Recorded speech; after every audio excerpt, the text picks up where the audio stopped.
It's my great honor to introduce you to our most innovative product to date, Buddi. He's more than a toy. He's your best friend. Child's Play. Child's Play is directed by Lars Klevberg. Child's Play was written by Tyler Burton Smith, and it's based on characters created by Don Mancini. The film stars Aubrey Plaza as Karen Barkley, Brian Tyree Henry as Detective Mike Norris, Gabriel Bateman as Andy Barkley, Beatrice Kitsos as Phelan, Ty Consiglio as Pug, Marlon Kazadi as Omar, Carlise Burke as Doreen, and Mark Hamill as the voice of Chucky. This film is rated R for horror violence, bloody images, and bad language all throughout the film. The film's runtime is 1 hour and 30 minutes. As far as taking kids to this film, I probably wouldn't take small children to it. I might take maybe 15 years and up. That's probably where I would go, 15 years and up. So, but for children younger than that, I would say definitely not. This film is too bloody and too gory, and it's not for children. So this Child's Play, this is basically the reboot. This is not part of the Don Mancini series that we've had over years and decades. So instead of the bad guy serial killer voodoo plotline that was used in the Child's Play films in the 80s and 90s and 2000s that had the phenomenal voice talent of Brad Dourif as Chucky, this new reboot movie is more about technology in this day and age, and how so much is controlled by technology, like on our phones, our tablets, our computers, and then they bring into it the AI, artificial intelligence, into the mix for this film. Now, before going on about the film, when this film started, there's one or two films I immediately thought of when this film was actually introducing us to the AI part of it, and those films were the Terminator and Terminator 2: Judgment Day. I immediately thought of the whole Skynet thing from those films. So this film starts out as the Kaslan Toy Company in Vietnam, where a worker who works on the AI systems is getting chewed out by his boss and is finally let go from his job after he finishes putting the last and final touches on the Buddi doll that he is working on at that very moment. So he takes the little chip that has all the AI elements inside of it and that makes these dolls do what they can do. He deletes from that chip inside this one doll every single security measure and protocol. So this doll or this chip, it will have free reign. You know, it's kind of like when Skynet goes self-aware in the Terminator films. You know, he's just this. You know, once this chip and this doll learns, it can pretty much learn anything and do anything. But we'll get to that in just a little bit later. So the guy deletes everything from this chip that goes inside of the doll, every single safety protocol, safety measure, everything. And then he packages it for shipping to the United States. From there, we meet Andy, a boy of about 12 or 13 years of age who has had some issues in the past, and some family trauma as well. He and his mom have just moved into a new apartment together. He is a boy who's socially withdrawn and doesn't have any friends right now. He mainly keeps to himself and his phone and some other hobbies he has that we learn about later on in the film. His mom works at Zmart. It's sort of like a toy, clothing, and electronics store all in one. And it's called Zmart. And when I was watching the film, the one thing I thought of was like, I guess Lord Zed from the Mighty Morphin Power Rangers finally decided he couldn't beat the Power Rangers, so he just went down to Earth and opened up his own store and called it Zmart. Rita does the business aspect of it, and he does all the customer relations stuff like that. So yeah, that's kind of where my mind went. Total nerd, I know. So Karen, she works out in front with the retail part of it, sales and stuff like that, and she deals with some rude customers most of the time. And she sees how popular the Buddi dolls are, or most of them are.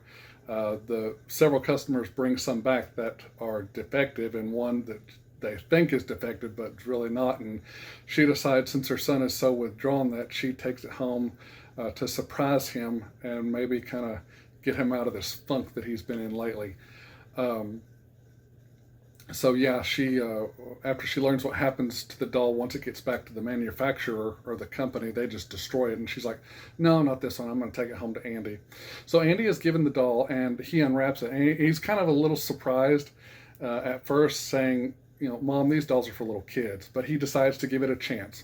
Little by little, as the AI inside of Chucky starts to learn more and more about things, the more suspicious Andy becomes of it.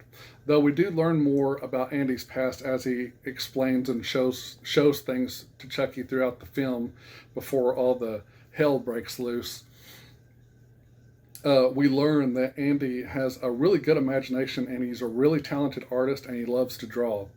After mysterious and dangerous behaviors start to come to light and start to be more apparent to Andy that Chucky is dangerous, and it drives those around Andy to question Andy until they realize that Andy, has been right about Chucky all along, and that Chucky is dangerous, not just by himself, but he's able, through the AI, he's able to take control of all things that's created by that Aslan company, which it's kind of like if I had to name a big tech company that runs things for us here in this real world, I guess it'd be like Samsung, maybe iPhone, something like that. So, and like, that's what their TV is, that's what a lot of electronics are, and so he's able to take control of those devices as well through what his AI chip is learning and doing inside of him. So there is a scene in the film where Andy does finally meet some friends with his doll, but after an incident in which it's revealed that Chucky is behind a murder that Andy and his friends try to they trick Chucky, and then they try to disable him, and they think that's the end of it, and they think that it's worked. Well, then Chucky shows up again, and Andy and Chucky end up having the final showdown at the unveiling of the new Buddi 2 dolls at Zedmart, where his mom has and still works. So that's pretty much the gist of the film, really. For me, I must say I was skeptical about this film since the first time I'd heard about it, and then knowing that it was going to be redone, rebooted, and seeing the first trailer. But now, after seeing the film, guys, I must say I can finally put that to rest, because this film is flat out fucking amazing. Pardon my language, but it's amazing. It's nail-biting, it's scary, it makes you jump, and it makes you question technology. It's one of these films that makes you think, all this technology, yeah, it's good, but it can also have some dangerous ramifications to it if it's messed with in a bad way.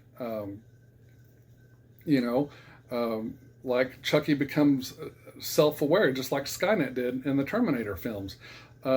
This movie delivers just as much as the original Child's Play movie did back in the 80s. It's scary and it's fun at the same time. I love the original Child's Play. I don't like all the other sequels to Child's Play. I like 2, 3 is okay. Bride of Chucky's okay. Seed of Chucky sucks. Curse of Chucky I liked. Cult of Chucky was, I don't know. I still don't know how I feel about that movie. But this one is just fantastic. It's great. Like I said, it's right up there with the original. Mark Hamill delivers such a chilling Chucky voice that is it's great, it's sincere, and it's flat out scary and chilling all in one. I mean, Mark Hamill is such an incredible voice actor. Yeah, we all know him as Luke Skywalker, but I mean, oh my gosh, he's done the Joker from Batman the Animated Series and some of the Batman video games, and he played the Trickster on CW's The Flash, and oh my gosh, that man is so talented. It's not even funny. I mean, wow. So yeah, the boy who plays Andy Barclay 100% delivers in this movie. But this is not the first time I have seen this actor, Gabriel Bateman, deliver as an actor. He had a small role when he was younger a few years ago in the first, on an episode of the first season of the CBS medical drama Code Black. And he had a scene, he had several scenes with Marcy Gay Harden, and those two together, wow, it was like magic. So yeah, he's no stranger to delivering great performances. This is not a perfect film. I thought the character development of everyone else besides Andy, I thought Andy's character development was great. But everyone else besides that, I think that could have been a bit better for everybody else. The film never really says where it is, like what city we're in or what town we're in. If I had to guess, I would probably say Chicago, maybe somewhere like that, or maybe Detroit, maybe Cincinnati, somewhere like that. I don't know. It never really does say. The character of Mike Norris in this film, Detective Mike Norris, if you remember back to the original 1980, the first Child's Play film, that character had a really big part to play, and he was essential to the movie. But this Detective Mike Norris, I felt that in this one he was just there to say, hey, we have to have this cop in the film. Yeah, he had some good one-on-one scenes with Andy, but other than that, I take that back. He had some good scenes with his mom too, but other than that, I felt like he didn't have much to do. I felt like he was just stuck in there just to say, hey, we have to have a cop in this movie. I will more than likely go see this film again in theaters. That's how much I loved it. Will I be buying it when it comes out on Blu-ray, DVD, and digital? Not yes, but hell yes. My final grade for this film, it gets an A+. So yeah, those are my final thoughts on the film. Guys, I hope you liked this video. Comment down below if you've seen it and what you liked about it, what you didn't like about it. Remember, be sure to like this video, be sure to subscribe to my channel and share my video, and give me some great comments. I always love comments, but please keep it clean. So other than that, that's it for right now. I will be back later with another video, so I will see you all in the next video.